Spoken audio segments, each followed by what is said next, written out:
ஒரு Airbnb ப்ராப்பர்ட்டியில் invest பண்ணுறதுக்கு முன்னாடி இந்த 3 விஷயத்தை தெரிஞ்சுக்கோங்க. இதில் லாஸ்ட் ஒன் ரொம்ப இம்பார்ட்டன்ட். ஃபர்ஸ்ட், ஏர்பிஎன்பியோட உயிர்நாடியே கெஸ்ட்டோட ஃப்ளோ தான்.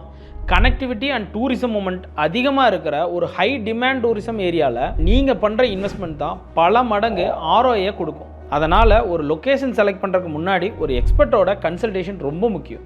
Second, accessibility and safety. Real லைஃப்பில் இருந்து கெஸ்ட் எதிர்பார்க்குறது வெறும் எஸ்கேப் மட்டும் கிடையாது. அவங்க எதிர்பார்க்குறது ஒரு சேஃபான எஸ்கேப். எவ்வளோ தான் அழகான லொக்கேஷன் இருந்தாலும் ஈஸியாக ரீச் ஆக முடியலைன்னா அங்கே புக்கிங்கே வராது. So road facility and security, எமர்ஜென்சிக்குன்னு ஒரு ஹாஸ்பிட்டல் ரொம்ப முக்கியம். லாஸ்ட்டாக உங்கள் டார்கெட் ஆடியன்ஸ் யாருன்னு முடிவு பண்ணுங்கள். பேச்சுலர்ஸா, ஃபேமிலியா, இல்லை கப்புள்ஸா? அவங்களுக்கு ஏற்ற மாதிரி ஆர்கிடெக்சர் டிசைன் பண்ணுங்கள். அவங்களுக்கு ஒரு நல்ல எமோஷனல் எக்ஸ்பீரியன்ஸை கொடுங்க. ஏன்னா ஏர்பிஎன்பியில் வரக்கூடிய இன்கம் அந்த பில்டிங்கை நம்பி மட்டும் கிடையாது, அவங்களுக்கு என்ன எக்ஸ்பீரியன்ஸ் கொடுக்குறோம் அப்படிங்கிறத பொறுத்து தான்.